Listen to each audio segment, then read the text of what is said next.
Bueno, ¿cómo están todos? Saluden a este está a su lado, bienvenidos.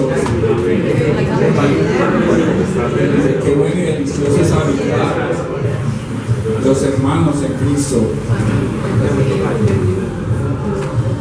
Bueno, hace 8 días la predica del pastor Rey me hizo pensar mucho, porque lo bueno de la palabra es que llega a cada uno de nosotros de alguna manera distinta, y ese día yo pensé que la predica era para mí solo, pero cuando hablé con algunos hermanos me di cuenta de que de alguna manera le habló a cada uno, porque cada uno sentimos ir a nuestro corazón con alguien, con algo, con alguna situación, algún evento que pasamos en nuestras vidas, con algún problema o tribulación, y me hizo reflexionar mucho de cómo respondo yo ante estas situaciones, y me hizo pensar quién soy yo en Cristo, y me di cuenta de que cada día aprendemos, de que cada día tenemos que de alguna manera pensar en cómo reaccionamos ante ciertas situaciones de nuestra vida. Por eso pensé que la raíz muchas veces del problema es por eso, porque no tenemos una verdadera identidad en Cristo. Entonces, este tema alguna vez ya lo tratamos aquí, no en la iglesia, pero no sé si alguien recuerda cuándo fue la última vez que hablamos de la identidad del cristiano. ¿Alguien lo recuerda?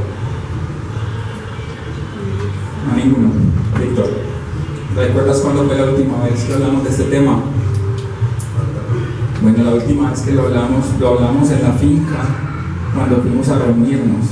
Los que fueron, de pronto ya se acordaron. El pastor Freddy nos habló de identidad del cristiano, y ese día que nunca había escuchado este tema, y dije, bueno, ¿cómo debe ser la identidad que debemos tener ahora? ¿Quiénes somos, pues? O sea, siempre hemos sido los mismos, o qué nos define ya. Entonces, pasemos. ¿Quién eres tú? Dice, la identidad. Tuve cierta, mirando la definición de identidad, y siempre vas a ver rasgos, características, nacionalidades de una persona, pero mira lo que dice, es un conjunto de rasgos propios de un individuo o de una comunidad. También la conciencia que una persona tiene respecto de sí misma y que la convierte en alguien distinto a los demás. Entonces, esta es la definición que más se acopló a lo que quería expresarles el día de hoy. Luego, quise mirar cristiano, ¿cierto? Y tuve cierta lucha con la definición del cristiano, porque cuando buscas el cristiano en Google, solo aparece Cristiano Ronaldo, los goles de Cristiano Ronaldo, las estadísticas de Cristiano Ronaldo. No aparece como tal cristiano. Hagan el ensayo y verán. Tú buscas cristiano en Google y solo ves el futbolista. Entonces me pareció muy curioso esto, ¿cierto? Me tocó buscar el cristianismo como tal y poder mirar un montón de etimología, historia que había, y es difícil. Me tocó ir a un diccionario cristiano donde hablan más o menos de la definición del hebreo, que se divide en Cristi, que significa ungido. ¿Quién es el ungido? Jesucristo, ¿cierto? Y ano significa pequeño, o sea, somos los pequeños ungidos por Jesucristo. Lo hace pensar uno bastante, o sea, fuimos ungidos por Jesucristo, y entonces, ¿quiénes somos? Pásale. Estuve mirando el último censo que hay en el mundo. ¿Cuánta gente sabe cuántas personas hay en el mundo en este momento? De pronto alguien tiene alguna idea. En todos los 64 naciones que hay, más o menos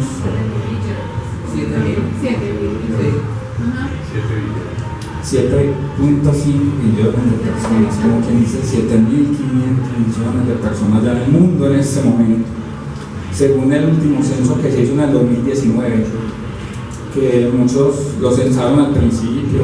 Todos tienen su cosito en la casa de que lo censaron, ahí están. Me puse a mirar Según este último censo del 2019, más o menos la división de creencias o religiones que hay en el mundo, y me di cuenta de esta estadística: 1.600 millones son musulmanes, equivale a un 21% de los 7.5 millones. Es la religión más grande que hay en el mundo. Luego miré y está la religión católica con 1.200 millones, con 1.300 millones. Luego me puse a mirar que los hindúes son 1.200, equivalen, mira, hice una regla de 3 sencilla de matemáticas como nos enseñaron y saqué el porcentaje más o menos. Vemos que los católicos son el 17%, los hindúes el 16%. Dicen que hay 1.100 millones que son ateos y agnósticos. ¿Alguien sabe qué es un agnóstico? No niegan a Dios, pero no creen en Él como una deidad, de la definición, y todo es relativo para ellos, se basan más bien en el intelecto. Si tú no le demuestras a un agnóstico con la ciencia, él no te va a creer nada. Entonces, ese es el agnóstico. Y mira, son 14.6, ahí pues más o menos con los ateos. Yo creo que todos conocemos a algún ateo, ¿cierto? Yo conozco varios. Dice, 1.000 millones son budistas, que creen en Buda, ¿cierto? El gordito que está ahí a espaldas en muchas casas. Cuando uno va a muchas casas está el Buda y el Buda habla de la prosperidad y otras cosas, ¿cierto? Dice que son solo 15 millones los del judaísmo. Más o menos equivalen a un 0.84% con relación a la gente del mundo. Dice que son 785 millones de personas que son nueva era y gnósticos. ¿Alguien sabe qué es un gnóstico? Son las personas que creen solamente en sí mismas y muchas veces como una deidad. Y eso sí que cuestionan más todo. O sea, creen solo en lo que hacen, en lo que tienen. Hoy vemos mucha gente nueva era, sobre todo los actores de Hollywood. Se ve mucho esa religión que ellos profesan, en los masones también. Estamos viendo que 15 millones son los evangélicos. Cuando hice la regla de 3 Dios 6.66, qué número tan raro, ¿cierto? 500, no, ahí son 500 millones de evangélicos en el mundo. Cuando tú haces la relación solamente son 6.66 con referencia a los 7.5 billones que hay en el mundo. Y ahí fue donde me puse a pensar sobre la identidad. Vemos que en estos 500 millones hay, estamos hablando de evangélicos, incluyendo testigos de Jehová, unitarios, pentecostales, anglicanos, protestantes y cristianos. O sea que no está esa estadística de cuántos cristianos verdaderamente hay del 6.66%. Entonces, les hago una pregunta a ustedes.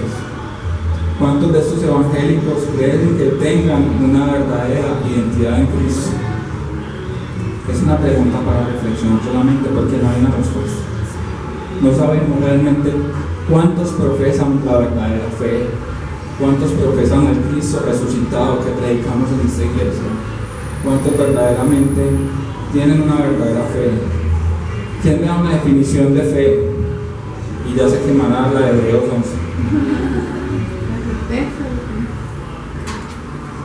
El pastor el viernes me dijo una muy bonita: pastor, ¿no regalarías la definición de fe que nos dice el viernes? ¿La recuerdas? Hola. Bueno, voy pensando en la enseguida la dices. Entonces, le voy a decir la que encontré. A veces me pongo a escuchar prédicas, pensamientos, y me gustó mucho una que les quiero compartir, que es en base a 3 citas bíblicas de la verdadera fe. Consta solamente de 3 pasos. Romanos 5:1, creer. Justificados pues por la fe, tenemos paz para con Dios por medio de nuestro Señor Jesucristo. Necesitamos creer para tener una verdadera fe, porque es necesaria. ¿De dónde viene agradar a Dios de una verdadera fe. Porque sin fe es imposible agradar a Dios. El segundo paso, Hebreos 10:38, debemos confiar. Mas el justo por fe vivirá, y si retrocediere, no agradará a mi alma. Confiar. ¿Cuántos en medio de una crisis, tribulación, realmente confían verdaderamente en el Señor y esperan en Él? Muchos han perdido en ese momento la fe y se han desviado del camino. Debemos confiar en Él siempre, por más que estemos en tribulación, porque nadie nos podrá separar del amor de Cristo, dice Romanos 8. Nadie. El tercer paso sería Juan 14:23, obedecer. ¿A cuántos les cuesta tanto obedecer? Porque por ley natural somos desobedientes desde que nacemos, desde que somos un niño. ¿Cuánto nos cuesta obedecer? ¿Por qué nos regañan? Por hacer las cosas bien. Nunca, ¿cierto? A veces nos premian por eso, pero dice Juan 14:23. Estaba hablando Jesús y respondiendo dijo: el que me ama, mi palabra guardará y obedecerá, y mi Padre le amará, y vendremos a Él y haremos morada con Él. Entonces, ¿qué tan importante es el parámetro de Jesús de obedecer? Pero como cristianos nos cuesta obedecer, ¿cierto? Es una lucha que tenemos día a día. Entonces, les hago una pregunta. ¿De casualidad alguno sabe dónde se llamó por primera vez a los apóstoles o a los seguidores de Cristo cristianos? Lo dice la palabra de Hechos. En Antioquía. Aquí, ¿cierto? En Antioquia. En Antioquía. Antioquia, super. En Antioquia, sí. Podemos. Por primera vez se llamó aquí a los cristianos como cristianos. Recopilando este pasaje bíblico y estudiándolo, me di cuenta que Pedro estaba en ese momento. Si tú miras el texto, viene hablando de Cornelio y la familia de Cornelio, y ya todos sabemos quién es Cornelio, era un romano, en ese entonces un gentil que fue derramado con el Espíritu Santo, y a Pedro le confundió mucho porque él pensó que la salvación solamente era para los judíos. La salvación viene de los judíos obviamente, pero es para todo el que cree, confía y obedece en Cristo. Entonces vemos que él tenía como un cuestionamiento porque llega de los discípulos a contarle lo que vio baja el lienzo y dijo, ¿cómo podré yo?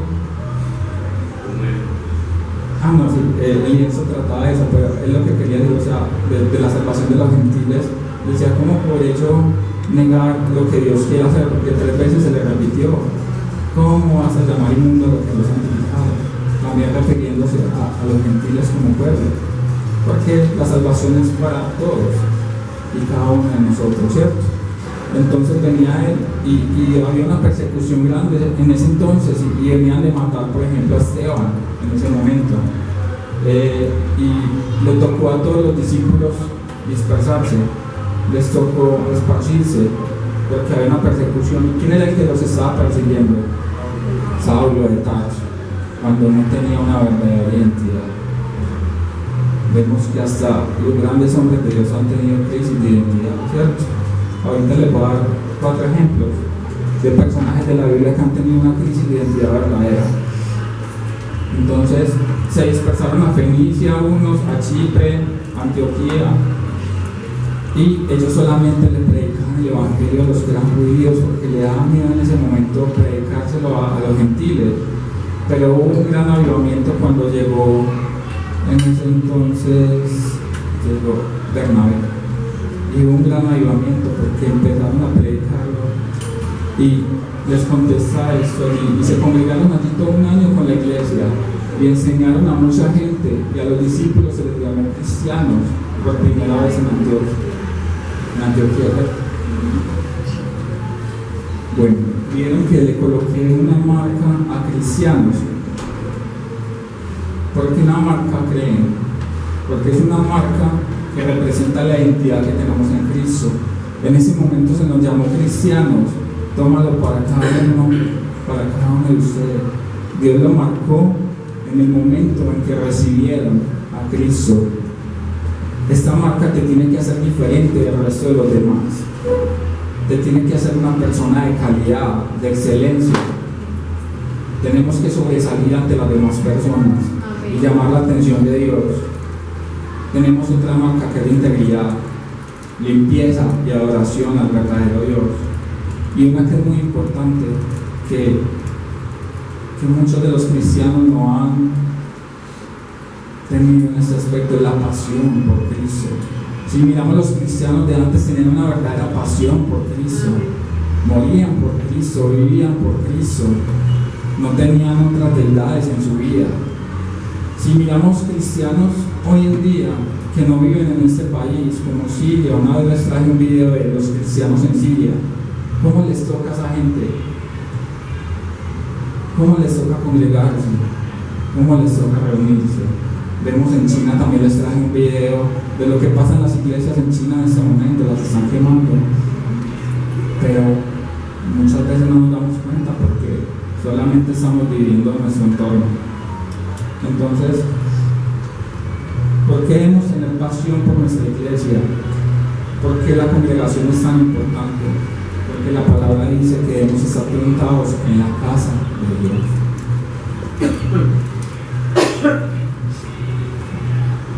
Debemos estar plantados en la casa de Dios, dice este pasaje. Dice: el justo florecerá como la palmera, crecerá como el cedro en el Líbano, plantados en la casa de Jehová, en los atrios de nuestro Dios florecerá. Muchos verdaderamente no estamos posicionados en Cristo, muchos realmente no estamos verdaderamente plantados en la casa de Dios. Entonces, debemos estarlo. ¿Por qué? Porque esto define nuestra identidad. Esto define nuestra identidad. Muchas veces nosotros, los cristianos, les cuesta comprometerse con muchas cosas. Uno a veces tiene por costumbre empezar algo. Yo este año, por ejemplo, empecé inglés y a mitad del camino me fue cogiendo ese desánimo, no era lo que yo esperaba y terminé dejándolo, ¿cierto? Muchas veces hacemos eso con las cosas del Señor. Empezamos, ahora que está empezando esta Navidad, cuando termina, tenemos muchas metas, proyectos a corto, a mediano plazo, y decimos, bueno, en mi caso, el otro mes quiero empezar el gimnasio de rebajar. Todos en diciembre quieren rebajar, ¿cierto? Porque comieron mucha natilla o buñuelo. Muchos quieren, voy a estudiar algo más, o sea, soy máster en algo, pero necesito un doctorado. Mucha gente es, digamos, en cuanto a eso, ambicioso, ¿cierto? Pero nunca decimos, voy a cimentarme en la palabra, voy a proponerme más por conocer lo que verdaderamente importa, pero siempre lo vamos dejando en últimas opciones, y cuando nos lo proponemos muchas veces desmayamos. Hace poquito que estábamos en el paseo de la iglesia, estábamos hablando de qué has hecho este año para crecer en el espíritu, y recuerdo que hace un año atrás dije, voy a leer la palabra. La Biblia, no sé, la de muchos tiene un estudio bíblico, no sé otras, y dije, voy a hacer este estudio bíblico, y empecé juicioso el 1 de enero. Duré juicioso 7 meses, o sea, me superé a mí mismo, 7 meses juicioso cada día, pero me di cuenta de algo. Lo estaba haciendo por cumplir, no porque verdaderamente tuviera una pasión en mí. Y me di cuenta de que no se me estaba grabando, no estaba reteniendo la palabra, no estaba meditando en ella, parecía corriendo una maratón, solamente porque hice una promesa. Y verdaderamente eso me cuestionó demasiado. Y dije, no, o sea, voy a parar en este momento. Y empecé a pensar todas esas semanas, yo, bueno, ¿qué hago otra vez? ¿Cómo puedo estudiar la palabra de una manera se me quede? Y la única forma es comprometiéndome. Cuando el pastor llega y me dice, vas a compartir, es un compromiso. A la iglesia se le debe comprometer. Es como si yo les digo, bueno, les voy a hacer examen dentro de 8 días de lo que estoy hablando y el que va a juzgar es Cristo. Ustedes se pondrían la tarea de estudiar juiciosos para ese examen. De pronto sí, ¿cierto?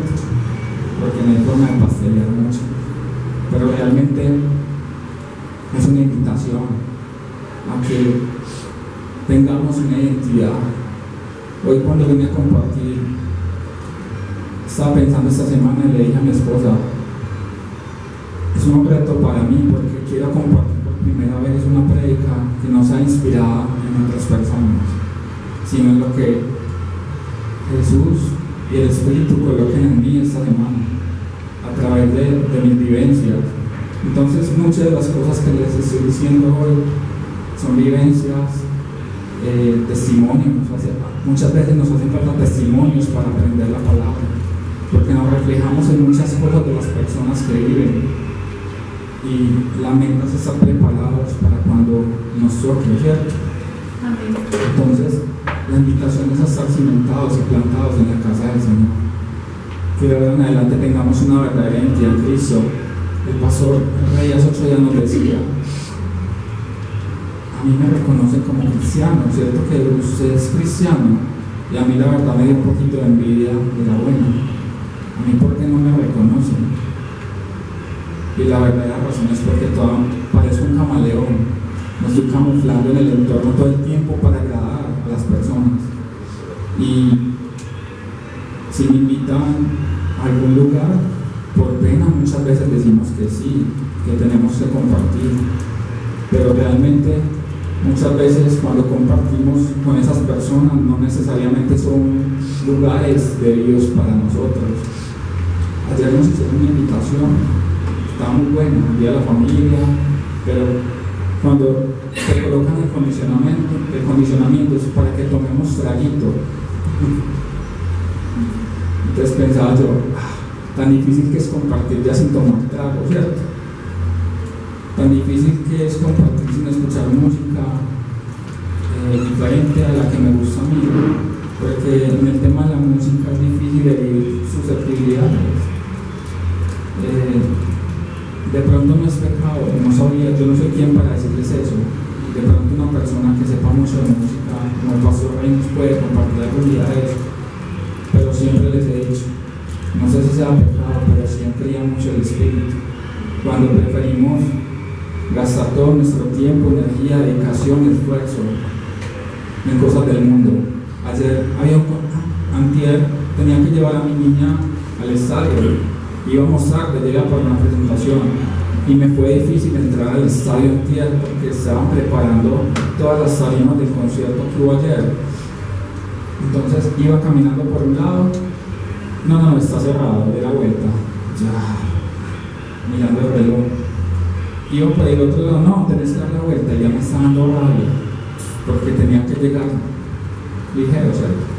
Cuando llegó un man todo grande me dice, hey, no puedes parar por acá, yo, pero ¿por qué?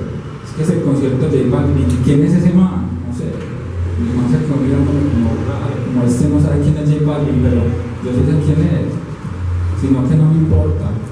Entonces, realmente es eso, o sea, a veces desgastamos nuestro tiempo y no quiere decir sin juzgar a nadie, obviamente, a quien toma su elección, pero hay veces dedicamos todo nuestro tiempo a esas situaciones. Entonces, espérate, anteriormente se le llamaba cristiano a un genuino servidor y seguidor de Cristo, a alguien que estaba dispuesto a morir por su palabra, como el apóstol Pablo cuando estaba en la cárcel de Mamertina. Les traje una diapositiva de esta cárcel queriéndoles plantear un punto que les estaba diciendo. Hoy en día, ¿quién sabe dónde queda esta cárcel? Algunos saben dónde está en este momento. Esa es la verdadera cárcel de Mamertina y todavía existe así, mira que está en ruina.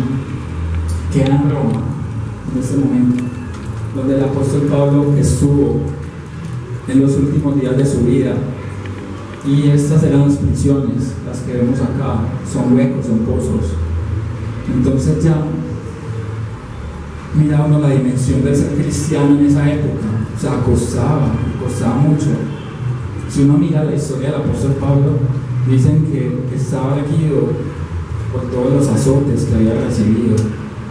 Y cada azote de eso fue por seguir a Cristo. Y en base a esto no te lo va a decir la Biblia, pero en base a la historia, porque hay muchos libros como el de Josefo que habla de historia, dicen que el apóstol Pablo, cuando hablaba con Mauricius, el procurador romano, que digamos era el encargado de esa prisión, Pablo estaba acá y lo acusaban por incendiar a Roma. Y vemos que esta era la época del circo romano, donde a todos los cristianos los tiraban con los leones, las fosas y todo eso. Y en la historia me gustó algo, y cuando él le decía a Pablo que por qué no negaba su fe, que por qué cada azote de esos, por una fe débil que solo hablaba de sacrificio, de perdón, de una fe que solo hablaba de compasión. Él decía que porque no abandonaba eso, si lo más importante era ser alguien, tener una posición social. Le decía el emperador de la cárcel Mauricio a Pablo, que lo que verdaderamente importaba era el posicionamiento económico. Y el apóstol Pablo le decía, ¿cómo negar la verdadera fe si vamos a estar aquí solo un tiempo? ¿Y la eternidad qué? O sea, la eternidad.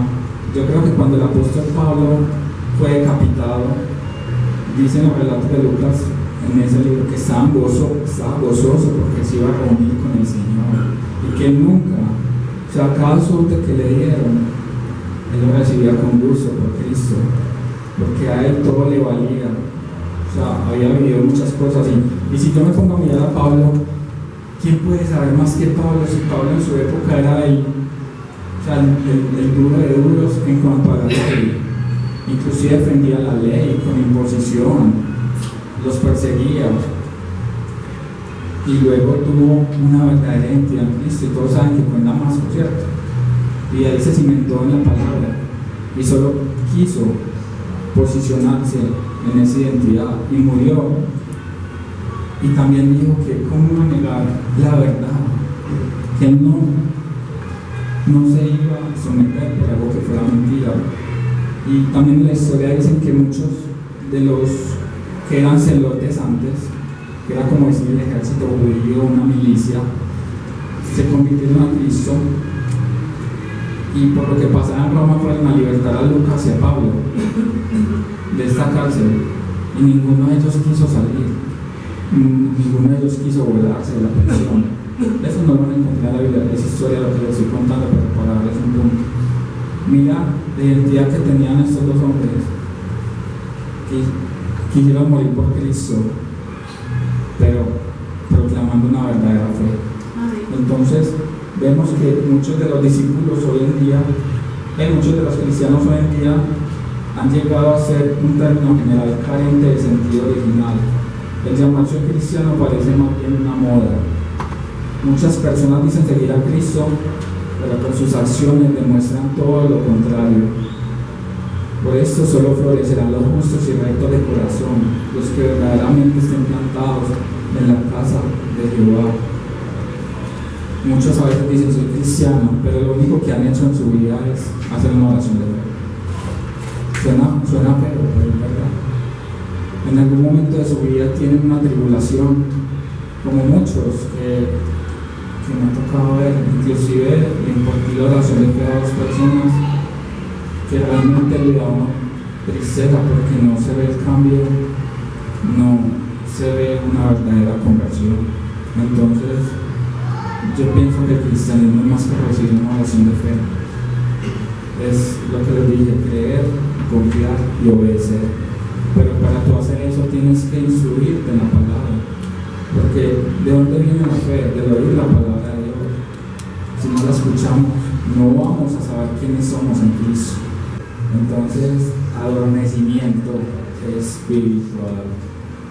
Tenemos un letargamiento espiritual, muchas veces estamos dormidos.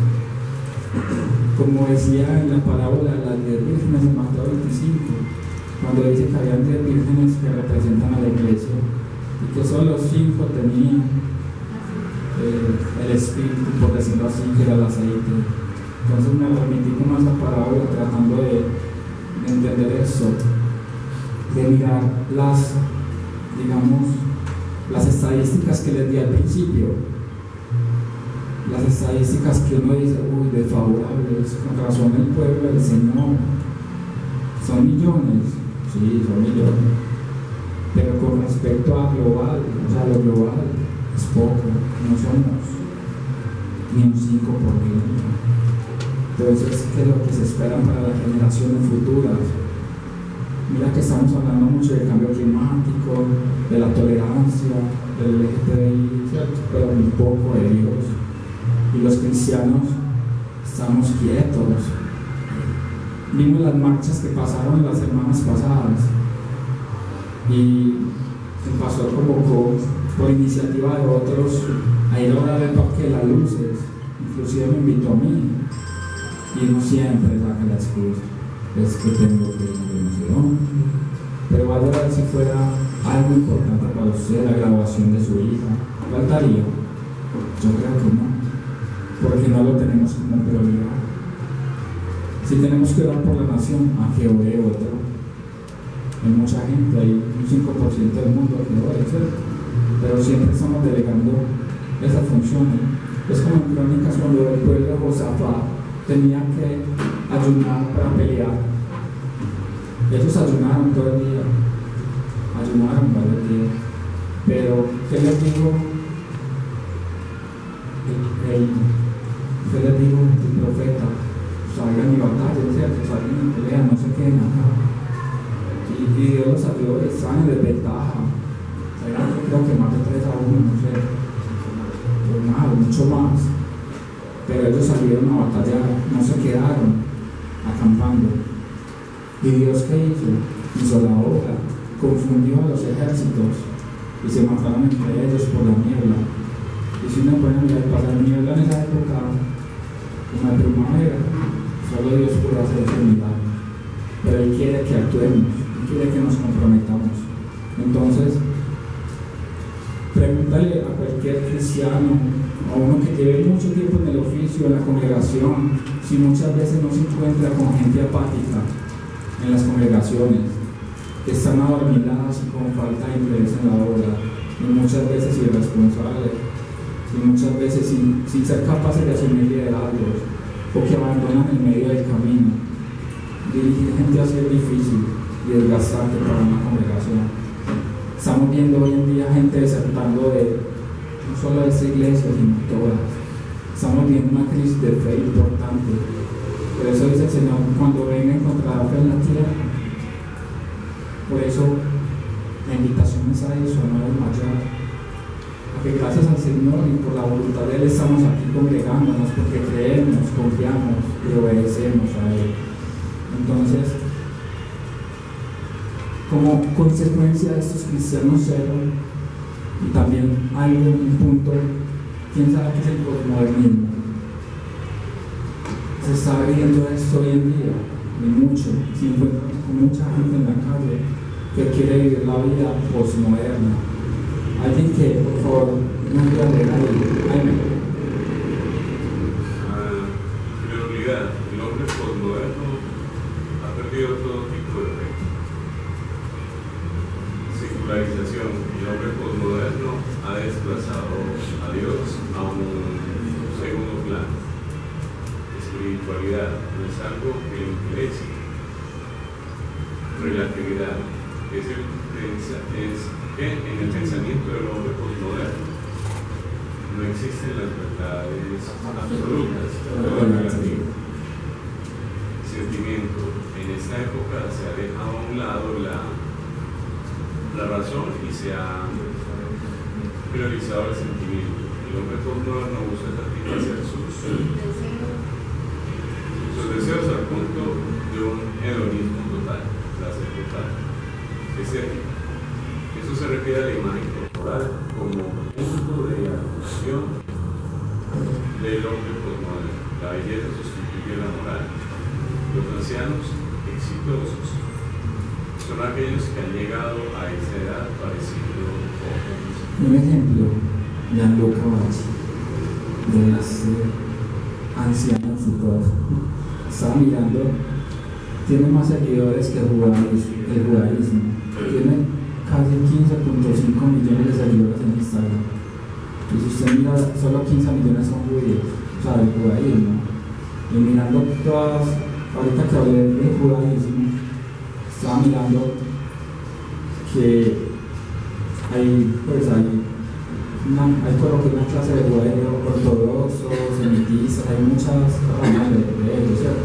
Hasta no profesantes en la fe, pero eso me pareció impactante hoy en día. ¿Hasta dónde ha llegado el hedonismo de las personas postmodernas? No les interesa la espiritualidad, se basan más en los sentimientos, se basan más en la estética. Yo creo que esta es la época que más las personas son amadoras de sí mismas, como dice la palabra, amadoras de sí mismas, vanagloriosas, infatuas. Eso es lo que venden las redes sociales. Si no te ves bien, no eres nadie. Si no llegas a los 50 bailando reggaetón, como Gianluca Vacci, y con los cuadritos, no eres nadie. Y eso es lo que la gente se cree. Porque una imagen vale más que 1000 palabras. A ti te pueden hablar de Cristo mucho y ya ves una imagen de esto y tú quieres ser ese prototipo de persona exitosa, con fama. Hoy en día solo importan más los seguidores que tengan en Instagram. Es la realidad que estamos viviendo, puro hedonismo, pura vanagloria totalmente. Entonces, podríamos decir, en cuanto al posmodernismo, así entonces el cristiano de hoy es uno que busca una verdad que le sirva solo a él y no al resto. Solo toman lo que les conviene, lo que confronta no les sirve. ¿Cuántas veces hemos visto un cristiano que trata pues de hablar palabra, pero con sus acciones demuestra lo contrario, ¿cierto? No sé si sea malo, pero enfría mucho. Le interesa ver la vida desde su propio punto de vista solamente, no según la Biblia. La ley es molesta y obsoleta para esta clase de personas. Cuando hoy en día vemos, por ejemplo, la tolerancia sexual, la inclusividad, hoy en día a lo malo se le dice bueno y a lo bueno malo, ¿cierto? Nos toca ver, yo porque estamos en Santa Fe y ya hoy en día no hay muchas parejas homosexuales muy abiertas, ¿cierto? Cogidos de la mano, dándose besos. Y para uno realmente es un poco molesto porque no quiere seguir la ley, pero quiere ser tolerante y no quiere juzgar. Y quiere tratar de ser comprensivo y decirle a Dios, ten misericordia, solamente nos queda eso. ¿Cierto? Y que algún día estas personas puedan llegar a los pies de Cristo, porque sí se puede. Y vemos casos, Nerú, por ahí está Oscar, el protagonista de novela, que ya hasta predican la palabra del Señor. Entonces, sí se puede. Entonces solamente nos consta orar por estas personas y dejárselos al Espíritu Santo y al Señor, ¿cierto? Pero si uno dice un mal comentario, te pueden demandar hasta por eso. O sea, nos toca, muchas veces caemos callados. Mucha gente que abogan por el amor abierto, dice no importa, si hay amor entre hombres, pues es amor, claro, déjenlo, entre mujeres, déjenlo. Hoy en día estamos llegando a tolerar todo esto por amor al prójimo, ¿cierto? Pero el problema es cuando llega y toca ese problema a la puerta de tu casa. Dicen que en cierta fecha en cada familia hay un homosexual, Dios nos guarda, de pronto algunos lo han vivido, saben lo duro que es, saben esa batalla que tenemos. En todas las familias va a haber uno, ya no de nosotros hay uno, y no sé, y vemos la lucha de su madre, que es cristiana. Entonces, estamos viviendo épocas difíciles, no hay duda. Cree en Él, vive y deja vivir. O sea, es el lema, o sea, dejemos vivir, ¿cierto? Es problema de esta persona, somos indolentes, nos cuesta ayudar al prójimo. No se comprometen al 100% ni con Dios, bien, y su familia esté bien, hasta el perro esté bien, no importa. Estamos bien aquí en la casa. Ya el amor fraternal es difícil hoy en día también. Y si tengo tiempo, pues lo hago. Si no, es difícil amar al prójimo. Y se lo digo yo, a mí me cuesta. Y sé que es una tarea que tengo, porque yo creo, confío y obedezco al Señor Todopoderoso. Pero Él no la colocó difícil. Dice, ama a Dios con todo tu corazón, toda tu mente, toda tu alma, y ama al prójimo como a ti mismo. No fue una tarea fácil, o sea, es poquito renglón, pero es complicado. Y más cuando alguien te ataca, más cuando alguien te insulta, más cuando alguien te ofende. Es difícil, pero es la tarea que nos encomendó el Señor. Y a esta persona por modernista le gustan las respuestas prácticas. Cuando vienen a la iglesia solamente buscan sermones que hablen de prosperidad, bendición, cielos abiertos y toda clase de cosas buenas que lo motiven en sus sentimientos, porque eso es lo que lo gobierna, sus sentimientos. Y hay veces que no se levantan ni con ganas de adorar y no vienen a la iglesia. Y les preguntan, ¿por qué no vienen? Es que está en el genio. No tuvo las ganas hoy de venir. Vamos a ver en un momento de tribulación si Dios no tiene las ganas de ayudarte. Él siempre quiere ayudarte. Y hay las otras personas que solo quieren ser espiritual por el día de congregación. El resto de la semana olvida que es cristiano. Entonces, cuando estaba en Estados Unidos me levanté un día muy temprano y estaba en una crisis, no de fe, pero sí en una crisis física. Y no sé si a alguien le ha pasado que cuando se levanta siempre hay un pasaje bíblico retumbándote en la cabeza y tienes que ir a mirarlo. O sea, lo tienes que mirar. Y eso me pasó ese día. Y en mi mente estaba Lucas 21:34. Era como las 4 de la mañana. Estábamos en Orlando, Florida. Y me levanté, oré y fui a mirar la Biblia de mi celular porque no llevé la mía. Porque en vacaciones, sale de vacaciones yo también muchas veces, ¿cierto? ¿Nunca ha pasado? Y entonces dice la palabra de Lucas 21:34, que vuestros corazones no se carguen en glotonerías ni embriaguez y de los afanes de esta vida, y venga de repente aquel día. ¿Cuál día? El día en que venga el Señor, el día que te venga a pedir cuentas y tú solamente estás gastando tu tiempo en afanes de la vida, porque donde está tu tesoro, ahí está tu corazón. Entonces, que no nos coja ese día así. Bueno, ahora sí se pasa. Ahí me colocan. Primera de Pedro 10. Antes no tenían identidad como pueblo, ahora son pueblo de Dios. Antes no recibieron misericordia, ahora han recibido la misericordia de Dios. Bueno, lo que nos quiere decir Pedro aquí es que ya tenemos una identidad en el momento en que nos hace sus hijos. Y ya tenemos la misericordia de Él totalmente. Antes buscábamos nuestra identidad en otras cosas, raza, religión, cultura, sociedad. Porque lo que le decía, pensamos que eso somos. O sea, amamos nuestro país, amamos lo que somos totalmente. Pero como vimos en el video, muchas veces dejamos esa identidad de última. Porque cuando nos presentamos no somos cristianos muchas veces. Eso nos pasa a todos. O sea, necesitamos por obligación, ya es hora porque los tiempos están cerca y mucha gente no quiere aceptarlo.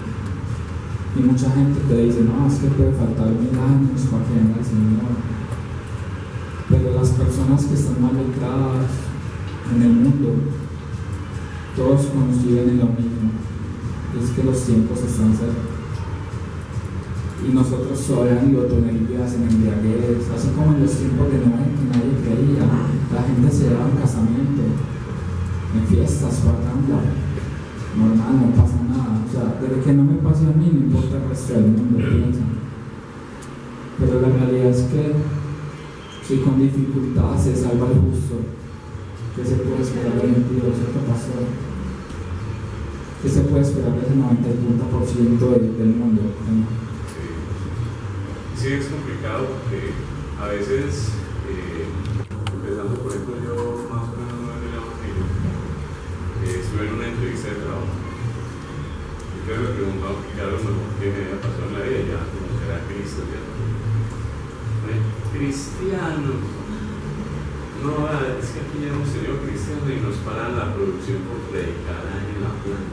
Entonces, es decir, muchas veces es complicado, muchas veces decir es cristiano, porque muchas personas lamentablemente han dado muy mal testimonio. Y eso también, hay personas que están cansadas de eso. Y muchas veces las personas se aprovechan de decir soy cristiano, muchas veces para prestar, para alcanzar la confianza de alguien y después traicionan eso. ¿Sí? Entonces cuando uno dice, soy cristiano, no tienen esa imagen de Cristo en uno realmente porque ya tuvieron una experiencia que los marcó. Trabajé también en una empresa donde no contrataban cristianos, pues, o contrataban solo unitarios, porque pasaba que, ¿por qué no inicia a trabajar? Es que sentí de Dios no iba a trabajar. Pues es muy complejo, pero eso que, como el jefe era creyente, entonces, no, es que no sentí de Cristo quedarme ayunando, no ir a trabajo. Pues eso no cae en ninguna cabeza. Entonces muchas veces decir soy cristiano, muchas veces ya no es tanto como que las personas valoren eso. Sí, es una persona honesta, un poco de cualidades muy bonitas, sino, este es un estafador, este es un engañador. Es cierto, porque han habido personas que lamentablemente han dado muy malos testimonios y lo que tienen de cristianismo es algo muy negativo. Total, pero yo te digo algo, o sea, en el momento de la prueba, ¿tú crees que tu Dios no te puede dar un mejor empleo? ¿Sí me entiendes? O sea, de pronto ese no era el que Dios quería para ti, te puede dar uno mejor y colocarte, si tú estás posicionado en el Evangelio, ¿qué importa? Si te toques ser independiente, ¿me hago entender? Dios te puede colocar donde sea. O sea, nos coge lo más vil y despreciable y nos coloca en la posición que Él quiera, ¿cierto? No estoy diciendo que, o sea, es en el momento indicado que salga a relucir lo que somos, no callárnoslo más, no tolerar cosas porque somos cristianos. O sea, si tenemos la verdad, ¿por qué nos tenemos que quedar callados? Eso nos pasa. Y es ese miedo, ese temor. Es donde Pablo tuviera ese temor de ser cristiano, que hubiera sido de él. O sea, hasta podemos perder algo tan valioso como una salvación por negar a Cristo. O sea, gracias a Dios Él tiene misericordia y lo vimos en Pedro.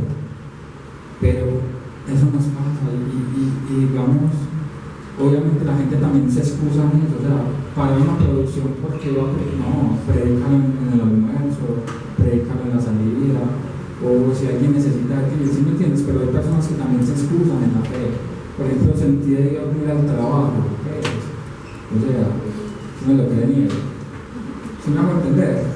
Si tenemos responsabilidades, obviamente Dios sabe que tenemos que comer, trabajarás y ganarás el pan con el sueldo que tengas. Pero ese es el mal cristiano, digamos, que yo pienso que es solamente lo que le conviene. O sea, realmente no es una posición en Cristo, realmente no sabe quién es. Y juega muchas veces con la palabra. Es como los que quieren beber. Pero es que Cristo consagró el vino, el primer milagro que hizo fue el cierto. Y te van a colocar mensajes que no tienen el contexto que es. Ya, no es eso. Un texto fuera de contexto, un pretexto. Entonces, es lo que yo quería decir de eso. Obviamente vamos a encontrar como el que le dice, es que yo no le presto a un cristiano porque no mal la paga. O cuando le cobras, la palabra dice que entre hermanos no se debe cobrar intereses, simplemente te cobran intereses y hablas mal de esa persona. Eso pasa. Es que en el mundo vivimos. Maldito el hombre que pone su mirada en el hombre, dice la Biblia, ¿cierto? Entonces, Dios nos guarda en todo caso. Entonces, para continuar, eso es lo que pasa. O sea, me gustó lo que hizo el pastor Rey hace 8 días. nosotros debemos hablar como Cristo porque es nuestro modelo. Y todavía un cristiano diciendo groserías porque uno a veces se le sale. Y uno piensa, ay, soy cristiano y todavía diciendo la grande. ¿Cierto? Y yo creo que la grande es poquito con lo que me pasó a mí hace poco con mamá. Yo mi mamá. Y me hizo pensar mucho en quién era yo, cómo debía comportarme. Todos los días estamos aprendiendo cosas. Dios nos da una nueva identidad y una herencia espiritual. Y tu identidad tiene que terminar tu comportamiento. Tiene que ser así, pero muchas veces cambia el comportamiento por situaciones. Es como cuando te echan del trabajo, porque alguien de pronto dice, ay, me ves cristiano y te echaron del trabajo por eso. Uno ya le va a ir la grande, o sea, cambió el comportamiento totalmente. Se nos salió el viejo hombre, muchas veces se nos salió, ¿cierto? Pero no quiere decir que no vaya a pasar, estamos trabajando en eso y somos conscientes. Entonces, ¿cómo debe ser la conducta a partir de tu nueva conversión? Despojarse del viejo hombre, vestirse de hombre, renovarse en el espíritu de nuestra mente. Y cuando decimos renovación, eso es desde el momento en que recibimos a Cristo hasta hoy.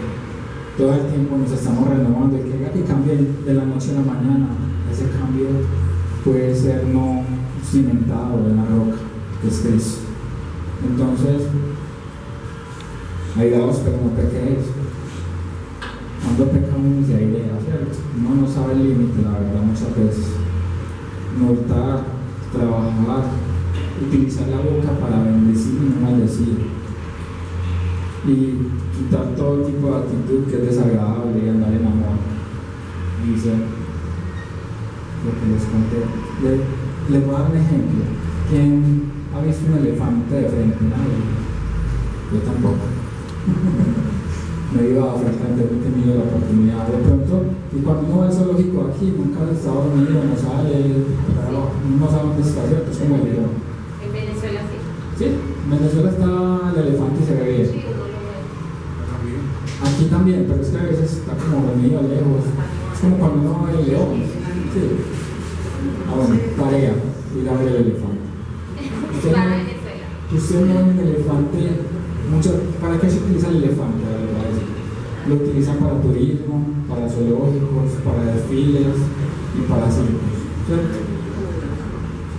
Normalmente un elefante tiene un comportamiento diferente. Cuando uno ve los documentales del África son bravos, son imponentes, o sea, son elefantes. Usted, hasta el león al elefante le tiene su respeto, porque ellos son grandes. ¿Cómo somete uno la voluntad del elefante? Estaba mirando un video y la someten de una manera impresionante. Los cogen, los enjaulan, los chuzan, o sea, es algo impresionante. Los cortan, les empiezan a quebrantar la voluntad del elefante, de la manera que el animal se daña a tal punto que se le cambia la identidad totalmente. Por eso son los que llevan pacíficos al zoológico. Esos son los que van a advertirles, sometidos totalmente ante el hombre. Los chuzan la cabeza, es impresionante, es muy triste verlo. Y por ahí hay videos en YouTube para que le vean cómo someten a un elefante. Así mismo someten la voluntad del cristiano. Pero la pregunta es quién y cómo. Pues quién, ya sabemos, el adversario, es el que te va a quedar tu voluntad, es el que quiere dañar tu identidad totalmente. ¿Y cómo lo hace? ¿Cuál es su herramienta? Con el mundo. El mundo es el sistema pecaminoso que está establecido aquí. ¿Con qué quiso tentar el diablo a Cristo? Si me adorares, si te postrares y me adorares, te entregaré todo el mundo. Es que sabemos que el mundo el cristiano que no sepa eso no está viviendo y pensando quién sabe qué cosas. Sabemos que vivimos en el mundo, pero no es la promesa que tenemos. Tenemos que estar acá igual. ¿Cómo la quiebra?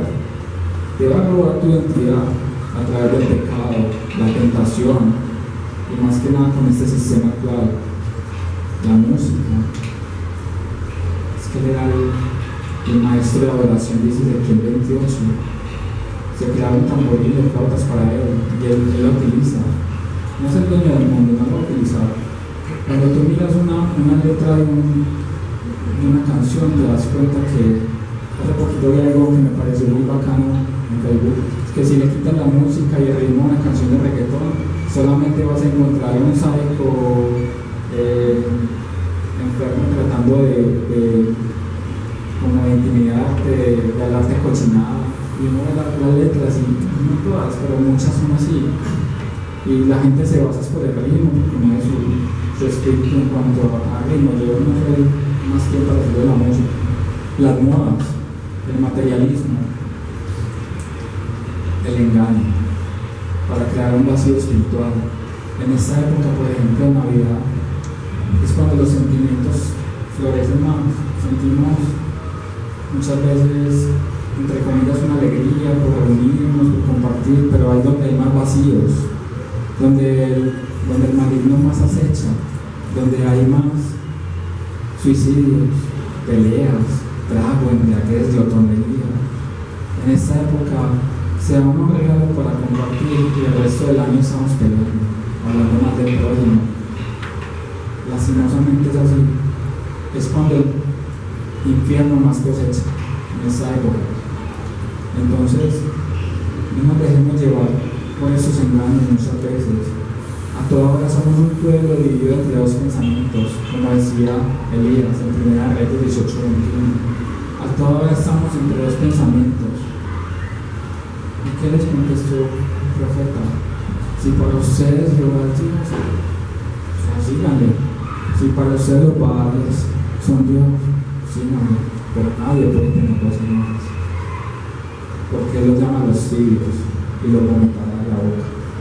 Para Él es más fácil que fueran fríos o calientes, dice Apocalipsis. Entonces se pone mucho a pensar en mi conducta, en las acciones que tenemos. Les voy a dar otro ejemplo: su celular y la Biblia. ¿Cómo podemos aplicar esto a esta predica? Les aseguro que ustedes se trauman si le quitan el celular, o sea, se traumatizan. O dígame la verdad, ¿quién de ustedes ha sido capaz de pasar un solo día sin mirar las redes sociales del celular? ¿No? Porque es que si se los quita, se traumatizan. Mora, a ti que te atracaron esta semana, ¿qué horas prefería que te quitaran, el celular o tu anillo? La verdad. Nada. Bueno, sí, pero o sea, si te toca escoger, estamos hablando de si te toca escoger entre el celular y tu anillo de matrimonio, y tu celular vale más plata. Estamos hablando de que tu celular es de 3 millones y el anillo es de 500, este es el valor que tú le das a las cosas. Lo mismo es el celular, es el valor que tú le das, porque ahí están tus redes sociales, ahí está lo que tú crees que eres. O dígame anteriormente, ¿quién se da cuenta hace 20 años que alguien paseaba? No se da cuenta. Es que es malo, no le interesaba. Pero muchas veces es para presumir, para decir, uy, tengo más posición, o paseo más que el otro.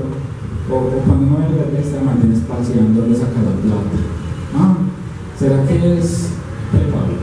Uno hasta empieza a hablar mal de las personas y se genera como una envidia ahí en el fondo, y eso no es de Dios. Pero eso es lo que crea el celular en nosotros, distracción. O si llegara un ladrón, pues que eso no va a pasar. Tú llevas tu Biblia, tu celular, y ¿qué prefieres que te roben, la Biblia o tu celular? O es lo mismo porque tu celular es tu Biblia. ¿Sí me hago entender? Es el valor que tú le das a las cosas, dónde está tu tesoro, dónde está tu corazón. Solamente es para que miremos quiénes somos en Cristo y qué es lo que debemos ser. Entonces, les pregunto, ¿cómo recibieron la identidad? La respuesta es obvia: recibimos nuestra identidad de Dios, solo Él nos la da. De hecho, la identidad es la relación que tengamos con Dios cada día. Romanos 12:1 dice: presentar vuestro culto racional. ¿Y cuál es vuestro culto racional? Cada día tener una relación con Dios, no solamente Él.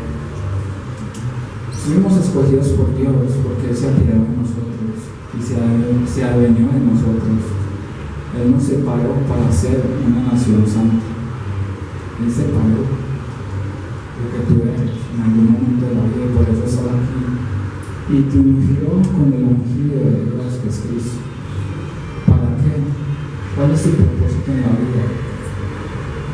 Muchas veces pasamos muchos años tratando de saber quiénes somos y cuál es nuestro propósito, pero Él te escogió para ser una nación santa, para Él, un sacerdote real, para Él.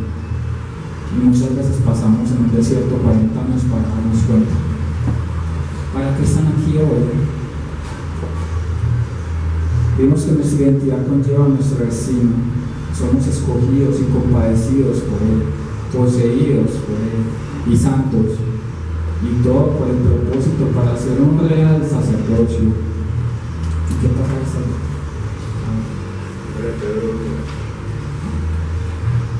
Sí. Escogió para ser una nación santa y real sacerdocio, dice este pasaje bíblico. Dice que el motivo de nuestra existencia es que anunciar las virtudes de aquel que os llamó de las tinieblas a ser una luz admirable. Este es el destino del tiempo completo de un sacerdote real: dar a conocer la gloria de Dios. La gran comisión, Mateo 28: salir y hacer discípulos por todas las naciones. Yo muchas veces me siento vacío cuando no le comparto a alguien el Evangelio. Y muchas veces siento que mi propósito aquí en la tierra no existe. Y a veces le digo a Dios, colócame a alguien para hablarle. Porque muchas veces necesitamos eso, que Dios no los coloque aquí obligado, pero no salimos a buscarlos porque nos cuesta. Por el rechazo, por lo que dirán de nosotros. Porque obviamente a lo malo hoy en día Jaime se le va a decir bueno y a lo bueno malo. Si tú bombeas, si tú tienes muchos seguidores, vas a ser bueno para la sociedad, pero para Dios no. ¿Y qué es más importante? Dios. Es que aquí vamos a estar unos años, no sabemos, unos van a estar 30, 40, 50, pero no vamos a pagar de 80 ya porque esa generación va a pagar de 80. Somos la última generación.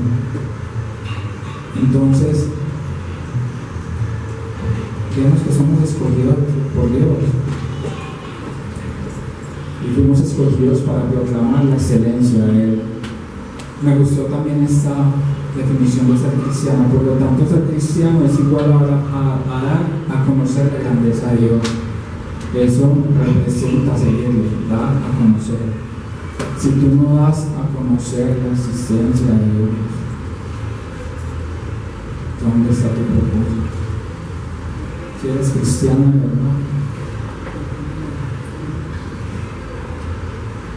Y para concluir el tema, antes de eso quería darles un ejemplo de personas que tuvieron problemas de identidad en la Biblia, porque si tú vas a mirar mucho, o sea, lo bueno de la Biblia es que dice lo bueno y lo malo. Así como veíamos a David, que era el corazón agradable del Señor, tuvo sus errores, ¿cierto? Tuvo sus problemas de identidad muchas veces, sus consecuencias.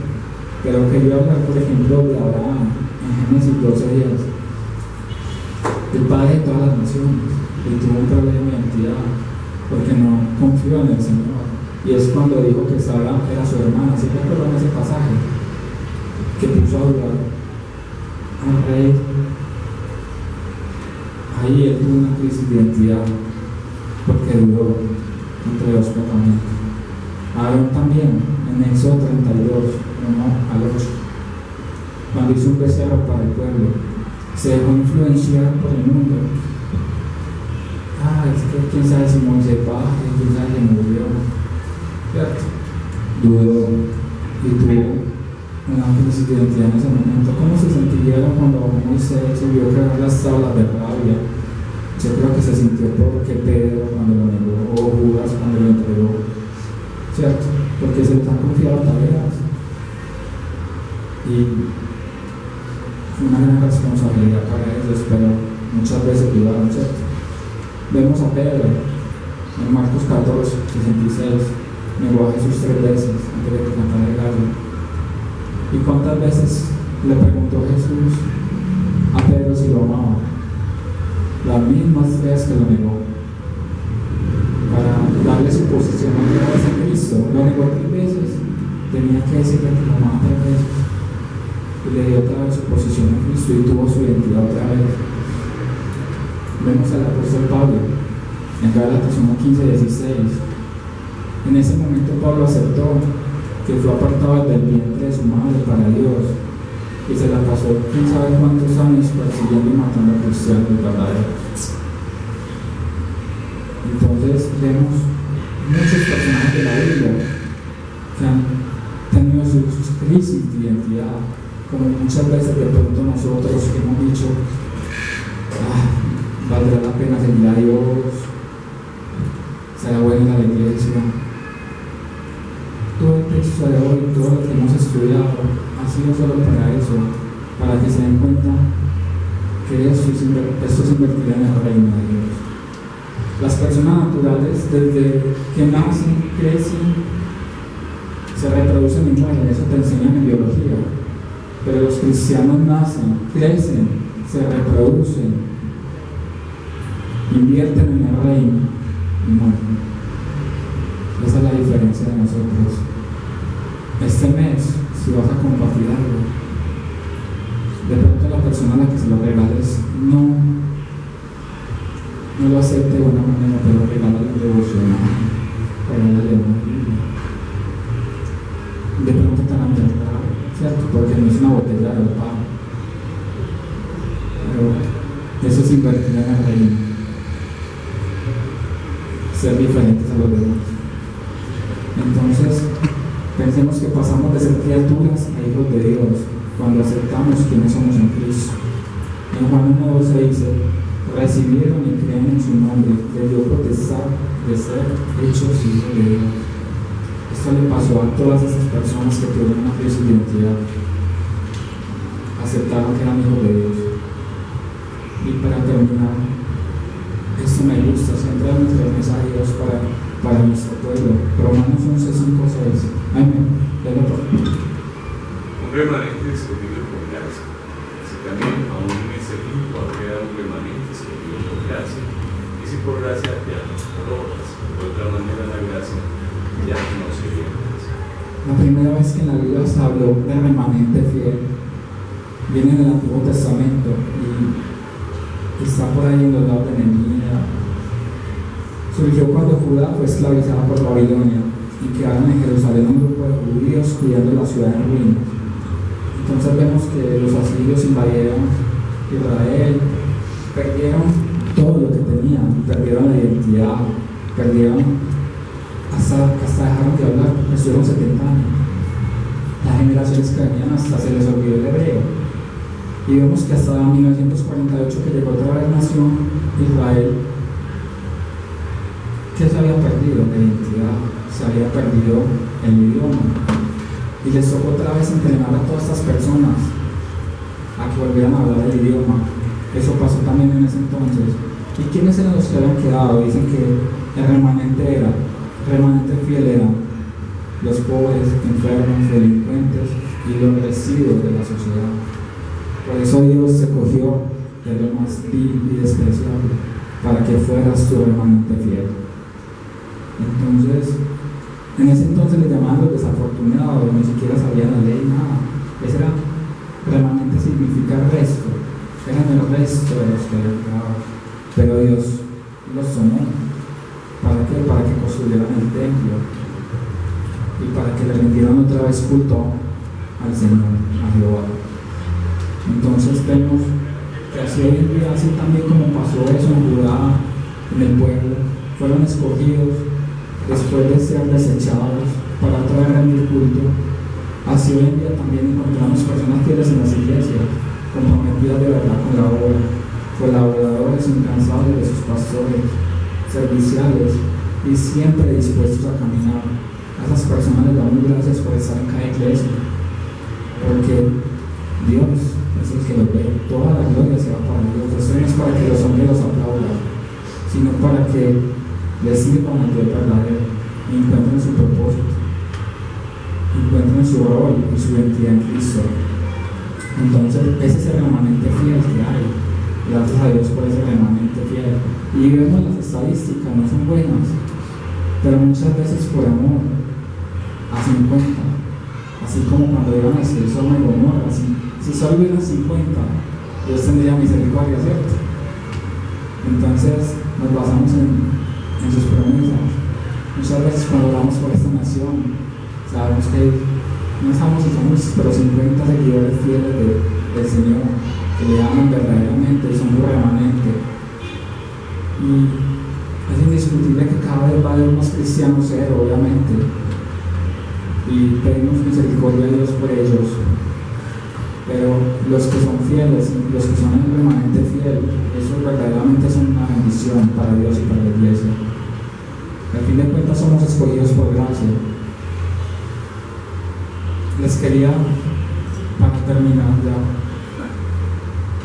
les quería dar una analogía. Espero la escuchen y la tomen para cada uno. Vamos a ver la iglesia como una nave espacial, ¿cierto? Entonces, mentaliza también. Dios escoge la nave, la iglesia, para que sea la embarcación personal de Dios. Cristo es el capitán y el piloto de esa nave. Todos los que desean formar parte de esa nave elegida y de su capitán pueden hacerlo, pero solo se puede mediante la fe viva en Cristo. Ese es tu boleto para entrar en esa nave, la fe verdadera y viva en Cristo, por lo cual pueden abordarla mientras estén en la nave en compañía del capitán. Están entre los elegidos solamente cuando estás en compañía de Cristo. Y aquí vieron esa película de pronto la cabaña del uno, en la parte que están en el barco y el que estaba haciendo la personificación de Cristo coge al protagonista y quieren correr por el río. Vieron que cuando Cristo lo soltó, él se hundió. Eso nos pasa muchas veces, soltamos a Cristo y nos hundimos. Entonces solamente cuando estamos aferrados a Él, están entre los elegidos. Si optan por abandonar la nave y al capitán, ese es el libre albedrío. Cada quien tiene la decisión, o sea, Dios la respeta. Por eso es que vemos tantas cosas en el mundo. Dios permite, es que ese fue el regalo muy grande que Dios te dio, el poder de decisión. Cuando tú abandonas la nave por tu voluntad, dejas de ser parte de los elegidos. La elección siempre es sobre la unión con el capitán y su nave. La elección tiene que ver con el destino de la nave y con lo que Dios ha preparado para permanecer en ella. Dios invita a todo el mundo a subir. Juan 3:16. De tal manera Dios amó al mundo que dio la vida a su unigénito, para que todo el que en Él crea en la vida eterna no se pierda. Entonces, Dios invita a todo el mundo mediante la fe en Cristo. Depende de ti si te bajas en el camino y quedas flotando en el espacio. Entonces, vamos a dar gracias a Dios por este momento, por este lugar.